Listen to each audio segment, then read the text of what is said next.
الحمد لله رب العالمين والصلاة والسلام على أشرف الأنبياء والمرسلين حبيب إله العالمين أبي القاسم المصطفى محمد. اللهم صل على محمد وآل محمد وعلى أهل بيته الطيبين الطاهرين الذين أذهب الله عنهم الرجس وطهرهم تطهيرا.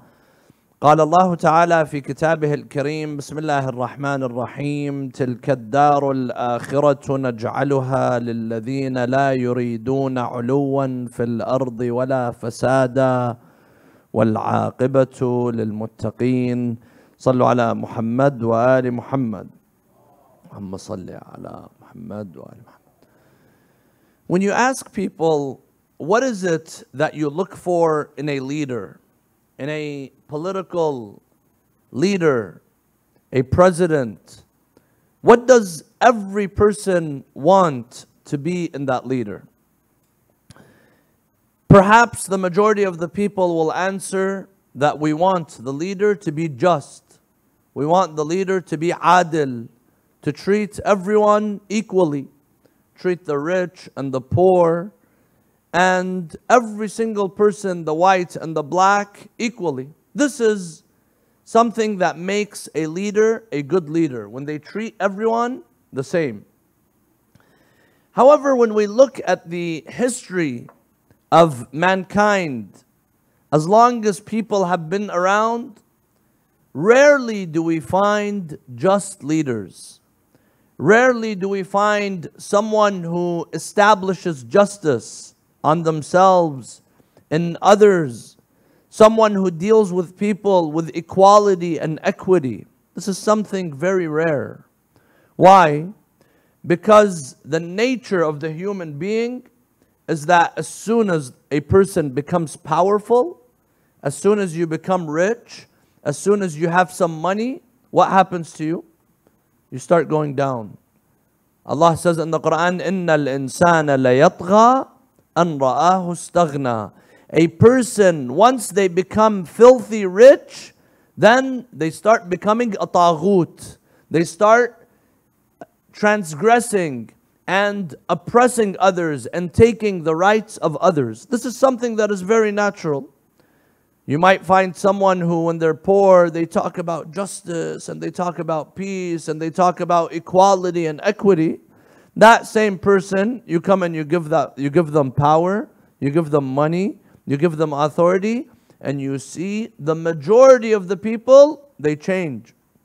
The majority of the people, they fall victim to the money and to the power. This is why we have to ask Allah subhanahu wa ta'ala to protect us. Some people, Laylatul Qadr, they ask Allah to give them power. They ask Allah to give them wealth. Who's told you that wealth is going to be the solution for your problem? Who told you that wealth is going to be good for you? It might be something that brings you away from Allah subhanahu wa ta'ala. They asked one of the scholars, they were telling him, let us come and rule, let us come and establish. Only if we, the scholars, rule, then we will deal with people with equality and justice. He replied to them, right now it's easy to say this. We do not have the power of Harun al-Rashid or Harun al-Abbasi. If we have the power of Harun, what guarantees me that I will not be like Harun? What guarantees do I have that I'm not going to be a tyrant like Harun? So rarely do we see throughout history where a leader, a political leader, deals with people with justice. There was one brief time in history, and that was during the 5-year rule of Imam Ali alayhi salam. During that small time, during those 5 years that Amir al-Mu'mineen ruled, even though during that time his power and the Muslim world was plagued with 3 wars, 3 civil wars, and so many people fighting him, Amir al-Mu'mineen Ali ibn Abi Talib was able to establish justice. Amir al-Mu'mineen was able to rule with equality and justice. And this was because Imam Ali alayhi salam, he is not like everyone else. People, when they come to power, they want to remain in power. Or some people, they're willing to do whatever it takes, the dirtiest tricks. This is why they say politics is dirty. The dirtiest tricks they're willing to do just to get in the position of power. And once they are in power, they're willing to do whatever it takes to stay in power. Today, look at all the wars that are going on. Look at the wars from the beginning of time until today. Most of the wars are for what? So a small group of people or one person stays in power because of greed, because of hatred towards other people, because of prejudice, because of these evil desires that many people have. Today, there is no equality. There's no real equality. Today, even in the countries that claim to have justice, you find a small group of people, 1% of the population, they rule 99% of the population. 1% of the population, they own 99% of the wealth. Is this equality? Is this justice? This is not equality and justice. During the rule of Imam Ali alayhi salam, he was able to establish some sort of justice for that brief time that he ruled. Even though they gave him so much trouble, even though they gave him so much headache, but Imam Ali alayhi salam was able to do so. And that is because Imam Ali was not driven by his love for power. Imam Ali was not driven by greed. Imam Ali is not driven by animosity towards others. Today, some political leaders, right now in France, there's a lady, she's running and she wants to be the president. Her agenda is against Muslims. Her agenda is against minorities. Or what Donald Trump had. His agenda was against people. Or some people, their agenda is to keep money with one group of people, to favor one group of people over others. Imam Ali alayhi salam, he came, he was not driven by greed, by love for power, by love and for wealth and hatred for other people, but rather he was driven by taqwa. He was driven by the fear of Allah subhanahu wa ta'ala and the love for God. And this is why Imam Ali alayhi salam, he was not corrupted by power. Others that came to power, they became corrupted by power. And this is a reality. Perhaps some of those individuals, they had a long history with Rasulullah sallallahu alayhi wa alayhi. In the battles, they were with the Prophet. They saw the miracles of the Prophet. But because of power, they were corrupted. Why? Because the goal is not taqwa. Imam Ali alayhi salam, from day one, you look at his life, you see there was no change whatsoever. From day one, he was driven by his love for God. تلك الدار الآخرة نجعلها للذين لا يريدون علوا في الأرض ولا فسادا والعاقبة للمتقين. The عاقبة is for those who have taqwa. تلك الدار الآخرة, the afterlife, we have it for those who do not cause oppression and tumult and fasad on earth. There are people, for the sake of their money, for the sake of power, or for the sake of their racism, for the sake of their bigotry, they're willing to destroy everything else. We see it going on right now, and this is something that has been going on ever since the beginning of history. Some of those Muslims who were with Rasulullah sallallahu alayhi wa sallam, they couldn't stand the truth. They couldn't stand the truth. They failed. Not because they didn't pray or they didn't fast. They failed because of their love for power. They failed because they could not establish justice. And if you want to establish justice, you have to apply it to yourself before anyone else. Imam Ali alayhi salam, from day one, even though he was worthy of the power and he was appointed by Rasulullah sallallahu alayhi wa alayhi, and the Muslims gave him bay'ah, but they came and they took away the power from him, the official power. He didn't go and fight for it. He didn't go and cause bloodshed for it. Why? Because Imam Ali alayhi salam is driven by a different goal. His goal that he is driven towards is the satisfaction of Allah subhanahu wa ta'ala. This is why he says, لَأُسَالِمَنَّ مَا سَلِمَتْ أُمُورِ الْمُسْلِمِينَ. I will be at peace as long as I can keep the peace between the Muslims. Abu Bakr ruled, Umar ruled, Uthman ruled. Over 20 years Imam Ali is sitting. He's not given a position of power. After the corruption that was caused during the time of Uthman, the Muslims killed Uthman. The Muslims besieged his home and they killed him. Then they come running to Imam Ali alayhi salam. They come begging him. He describes in Nahj al-Balagha, he says, they came pushing me hatta idha wuti al-Hasanan. Even Imam Hassan and Imam Hussein, they started pushing them to get close to Imam Ali alayhi salam. And they're begging him, we want you to be the leader. We want you to be the ruler. We've had enough of this. Imam Ali alayhi salam, he tells them, go find someone else. Go find someone else. I am not someone who's after power. They tell him, no, you have to. Then they empowered him. They all came to him and they begged him to take power. But Imam Ali alayhi salam was never after power.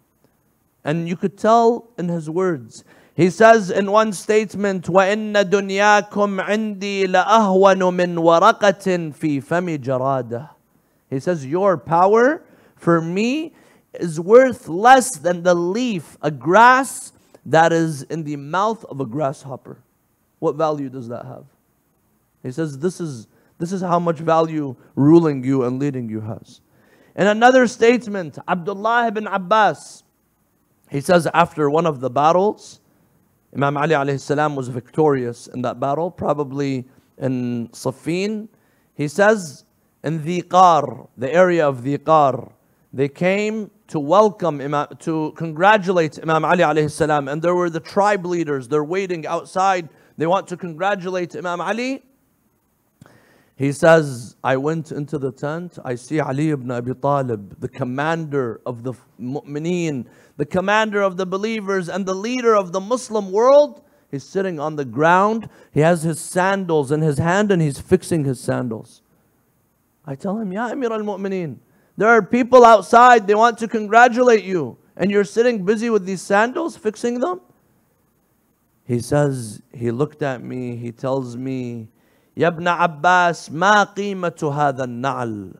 Oh Ibn Abbas, what is the value of these sandals? فَقُلْتُ لَا قِيمَةَ لَهَا. I tell him, your sandals have no value whatsoever. فَقَالْ وَاللَّهِ لَهِيَ أَحَبُّ إِلَيَّ مِنْ إِمْرَتِكُمْ إِلَّا أَنْ أُقِيمَ حَقًّا أَوْ أَدْفَعُ بَاطِلًا. He says, I don't want to rule you. I don't want power. Some people think Ali ibn Abi Talib waged wars for the sake of power. I don't want power. I want to establish justice. I want to spread the message of Rasulullah sallallahu alayhi wa alihi. And the reason for that is because Imam Ali alayhi salam was detached from the dunya. And instead he was attached to the divine, attached to Allah subhanahu wa ta'ala. Today, why is there oppression? Today, why do we look at the Muslim countries? Every Muslim country probably today, there's oppression, there's lack of justice, there's greed. And not only the Muslim countries, all countries. Why? Because the leadership is corrupt. Because the leadership is spoiled. The leadership is after dunya. And therefore, when they get the chance, when they get the opportunity to steal, when they get the opportunity to oppress, when they get the opportunity to take advantage, they do it right away. Imam Ali ibn Abi Talib alayhi salam was not after dunya. Amir al-Mu'mineen, he began to establish justice with himself before anyone else. This is why he says in his sermon in Nahj al-Balagha, وَاعْلَمْ أَنَّ إِمَامَكُمْ قَدْ اكْتَفَى مِنْ دُنْيَاهُ بِطُمْرَيْهِ وَمِنْ طُعْمِهِ بِقُرْصَيْهِ. And know that your Imam is satisfied with his clothes. He has two outfits. Imam Ali alayhi salam, he's the leader. Now someone might say, yeah, this is okay. But go and compare him with others. Go and look at what other people had. Imam Ali, he says, your Imam has two outfits. One in the summer and one in the winter. And during the day, he has two small, dry pieces of bread. That's all that he has. وَمِن طَعَامِهِ بِقُرْصَيْهِ. He enters into the Baytul Mal. He enters into the Muslim treasure, and he sees the bags of gold and silver surrounding him. Because the Muslims, they give their zakat. And the zakat, it's in under his power. He has all that money right in front of him. He goes and he looks at the bags of the gold and the silver, and he says, Ya safra'u ya bayda ghurri ghayri. O gold and O silver, go and fool someone other than Ali ibn Abi Talib. Ya dunya ghurri ghayri طلقتك ثلاثا لا رجعة لي فيك. O dunya, don't go and fool Ali ibn Abi Talib. Now, someone who's not attached to dunya, someone who's not attached to material, how can you bribe this person? How can you corrupt someone who's not attached to dunya? The problem when the political figures, they get bribed, is because they're so attached to dunya. They're driven by dunya. Their goal is dunya. Therefore, they could easily get bribed. Amir al-Mu'mineen Ali ibn Abi Talib, he did not want power and he did not want wealth. All that he wanted was the satisfaction of Allah subhanahu wa ta'ala. This is why Imam Ali alayhi salam could not be corrupted. This is why Imam Ali alayhi salam, many people tried. They tried very hard to get him to turn a little from the truth. As soon as the power and the authority came to him, two old companions of the Prophet, they come and they visit him. And it's nighttime. They come and they visit him. Those were Talha and Zubayr. Now, Talha, maybe the relationship with Imam Ali was not very strong. But Zubayr is unbelievable what happened to Zubayr. Zubayr, on the day of the attack of the house of Fatima, Zubayr took out his sword. And he was willing and ready to defend Amir al-Mu'mineen. But these men, they wanted power. Now, Ali ibn Abi Talib is in power. They want authority. So they come to him. One wanted to rule Basra, and the other wanted to rule Yemen. So they come to him and they tell him, we have something private we want to discuss with you. Amir al-Mu'mineen is in the room that has the Baytul Mal, the Muslim treasury in it. And there's a candle that is lit. This candle does not belong to Ali ibn Abi Talib. This candle belongs to the Baytul Mal. It belongs to the room. That means it belongs to all the Muslims. He tells them, do you have a private matter or a public matter? They tell him, no, we have a private matter. So he right away blows out the candle.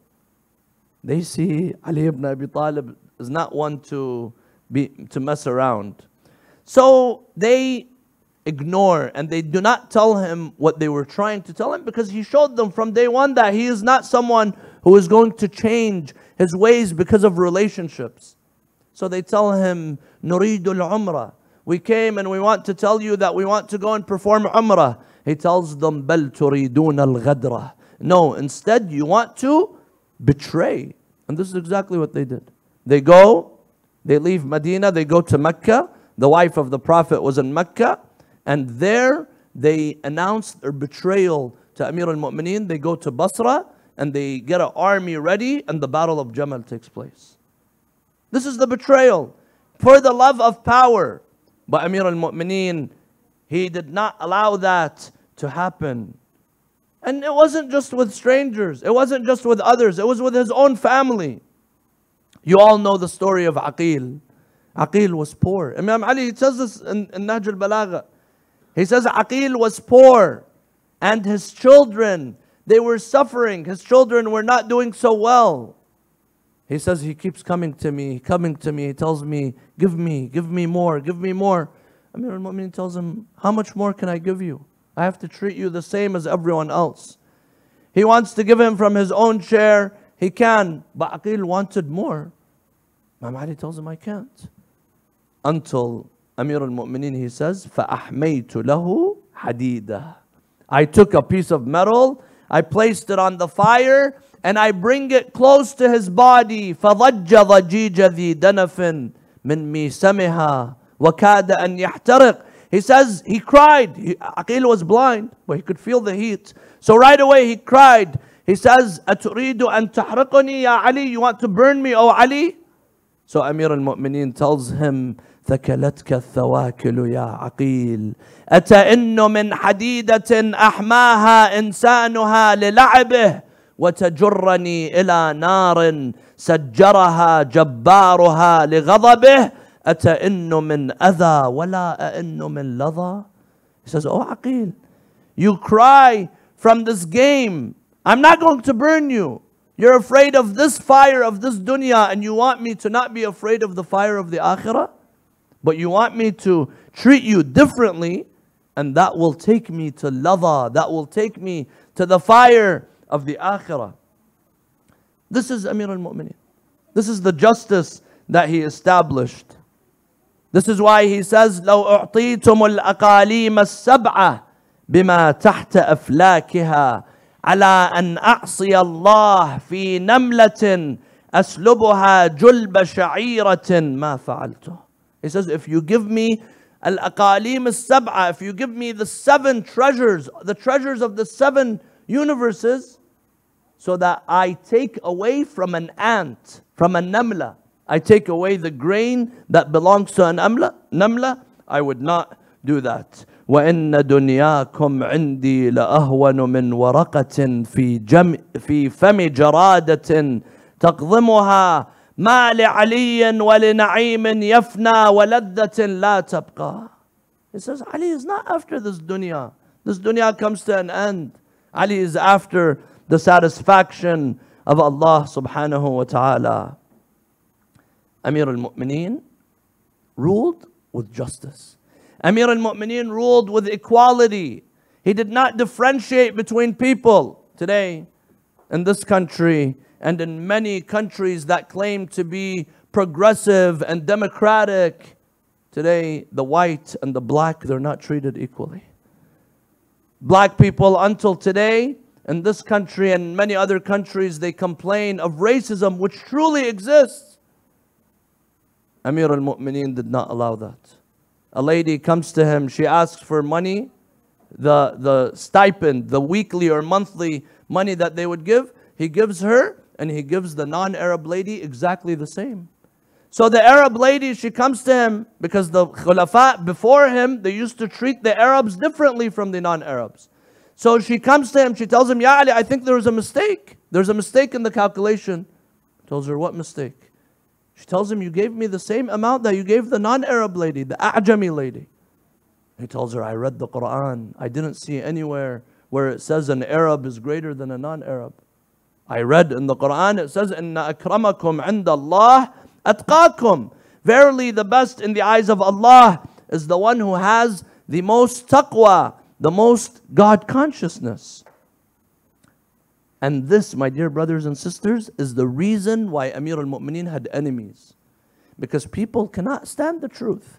People do not like the haqq. When he is dealing with people equally, then you're going to find a group of people that are going to wage wars against him. This is why Jamal was waged against him. This is why Siffin was waged against him. This is why Nahrawan was waged against him. Because people could not handle the adala, the justice of Amir al-Mu'mineen, Ali ibn Abi Talib alayhi salam. One day he walks into the market and he sees an old man begging and crying, and he's asking for help. So Amir al-Mu'mineen, he sees that old man. He asks those who are around him. He says, Ma hada? What is this? He doesn't say who is this. He says, what is this? Meaning, what is this phenomenon? Why is there a person begging in the government of Amir al-Mu'mineen Ali ibn Abi Talib? So they tell him, Hada Nasrani. This is a Christian man. And now he's old, he has no one to help him. He tells them, you worked him his whole life. And now that he's old, you leave him out in the street to beg? And then he says, give him from Baytul Mal. Give him from the Muslim treasure. This is the equality. Even with non-Muslims, Amir al-Mu'mineen would show compassion and love. This is Ali ibn Abi Talib. One of the narrators, Amir al-Mu'mineen, despite how strong and powerful he was, but Amir al-Mu'mineen had one weakness. It's not a weakness, but some would regard it as a point of a soft spot. And that was towards the orphans. This brave man, Ali ibn Abi Talib, in the battle, he's so brave, but when he sees an orphan, he begins to cry. He is afraid for the orphan. Let me tell you the story. A man by the name of Abdul Wahid ibn Zayd, he says, كنت حاجا إلى بيت الله. He says, I went to perform Hajj. فبين أنا في الطواف إذ رأيت جاريتين عند الركن اليماني. He says, I'm in Tawaf and I see two ladies by the Rukn al-Yamani, by the Yemeni corner next to the Kaaba, and one is telling the other, she's telling her, لا وحق المنتجب للوصية والقاسم بالسوية والعادل في القضية بعل فاطمة الزكية الرضية المرضية ما كان كذا وكذا. So one is doing an oath, وحق by the right of Ali ibn Abi Talib, the one who was appointed the husband of Fatima, it's not such and such. So this man, فقلت ما هذا المنعوت؟ من هذا المنعوت? He says, who is this that she's talking about? She says, by the right of this person. فقالت هذا أمير المؤمنين علي ibn Abi Talib. She says, this is Ali ibn Abi Talib, Amir al-Mu'mineen. So then he tells her, وَمِنْ أَيْنَ تَعْرَفِينَهُ? How do you know him? She tells him, قالت كيف لا أعرفه وقد قتل أبي بين يديه بصفين. How could I not know him? My father was killed defending him and fighting for him in the battle of Siffin. ولقد دخل على أمي لما رجع فقال يا أم الأيتام كيف أصبحتِ. After the battle, when everyone is going home to rest, going to collect their wealth that they have acquired, Ali ibn Abi Talib, the first thing he does, he goes and he checks up on the orphans that their father has just been killed. يا أم الأيتام كيف أصبحتِ. فقالت بخير. I'm okay. As long as I have a leader like you, as long as you are the Imam, I'm okay. ثم أخرجتني وأختي هذه إليه وكان قد ركبتني من الجدري ما ذهب به بصري. So she says, I had this illness that took away my vision. I was unable to see. And Amir al-Mu'mineen, his eyes fell on those two girls.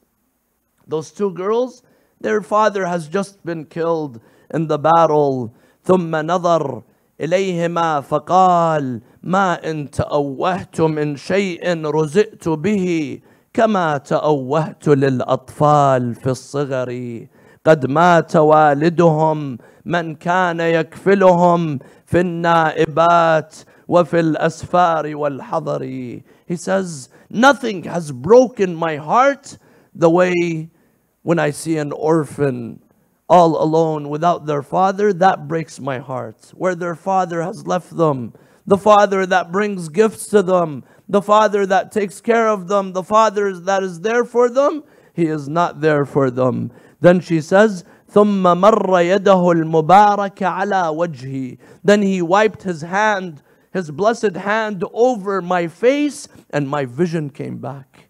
My vision came back, and now I'm able to see a camel, a dark camel in the desert of the night. I'm able to see the camel because of the barakah of the hands of Ali ibn Abi Talib. This is Amir al-Mu'mineen. This is Ali ibn Abi Talib. One day, Qambar, he says, Ali ibn Abi Talib used to go around and looking for people who are in need. He sees a lady. He sees a lady carrying water, carrying heavy water on her shoulder. So he sees this lady. He goes and he carries it from her. He's Amir al-Mu'mineen. He goes and he carries it from her. He tells her, let me help you. Where is your home? So she walks, and he is carrying the heavy water on his back, and he goes, she enters into the home, she opens the door, and he hears the children crying. So he tells her, why are these children crying? She says, their children are crying because they're hungry. These children are crying because their father was killed fighting with Ali ibn Abi Talib. She doesn't know this is Amir al-Mu'mineen. She doesn't know this is Ali ibn Abi Talib. So he says, Qambar, he says, Amir al-Mu'mineen, he left. We went to the market and he went and he bought food. He went and he bought things to cook. And we went back to the house of the lady. He knocks on the door. The lady says, who is this? He tells her, Ana Abdullah, I am the slave of God, the one who was with you a short while ago. So she sees, she's surprised, she sees he's brought food with him. She says, may Allah judge between me and Ali ibn Abi Talib. He has left us and the strangers are taking care of us. She doesn't know this is Amir al-Mu'mineen. He enters, Qambar says he entered and he goes, he tells her, do you want to cook the food or do you want me to cook? She tells him, I will cook the food. So Amir al-Mu'mineen, he would go and he would play with the orphans. He would get on his he would get on his hands and on his knees. And these orphans, they would come and they would play with him. Because they don't have a father to play with them. And then he goes, Qambar says, I saw him. He goes, he wants to light the fire in the house so that they could cook. So he goes, he lights the fire and he brings himself close to the fire and he says, Oh Ali, feel the heat of the fire. فَهَذَا جَزَاءُ مَنْ يَنْسَى الْأَرَامِلَ وَالْأَيْتَامِ. This is what happens to the one who neglects the orphans and the widows. She says, the lady, she cooked. Then Amir al-Mu'mineen, he took the food and he started placing it in the mouth of these children. And with every bite, he would tell them, say, Allahumma aghfir li Ali. Oh Allah, forgive Ali. This is Amir al-Mu'mineen.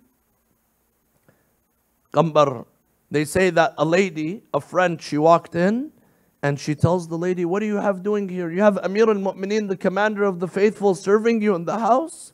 The lady was shocked that this was Amir al-Mu'mineen who was in the house taking care of the orphans and the children.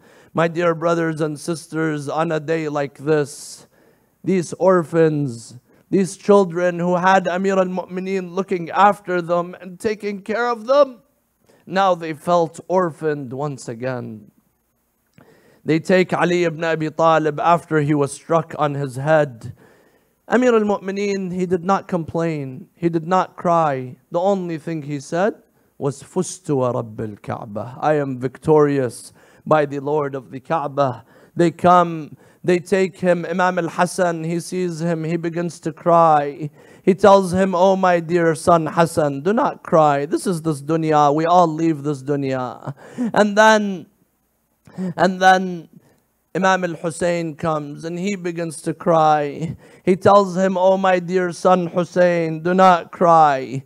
Then they take him in the house, and Zainab and Kulthum and the women of the family, they come, and Zainab begins to cry when she sees her father Amir al-Mu'mineen in that state. When Amir al-Mu'mineen, he saw Zainab crying, he began to cry as well. Because Amir al-Mu'mineen could not see Zainab crying in that state. Amir al-Mu'mineen cried when he saw Zainab crying. Imagine what he would have done if he sees Zainab in the land of Karbala crying for her brother Imam al-Hussein alayhi salam. They take Amir al-Mu'mineen in the house and the doctor comes and he checks the wound. There was poison in the sword that was struck on the head of Amir al-Mu'mineen. Therefore, the poison had seeped through the body of Amir al-Mu'mineen. And a doctor comes and he says, Ali ibn Abi Talib is not going to be able to survive this. So take him. And bring him some milk, something to comfort him. They bring him the milk. He looks at the milk and he says, take it to your asir, take it to the prisoner, referring to Abdul Rahman ibn Muljam. This is the justice of Amir al-Mu'mineen. La hawla wa la quwwata illa billah al-Ali al-azim. Inna lillah wa inna ilayhi raji'un. وصلى الله على محمد وعلى أهل بيته الطيبين الطاهرين.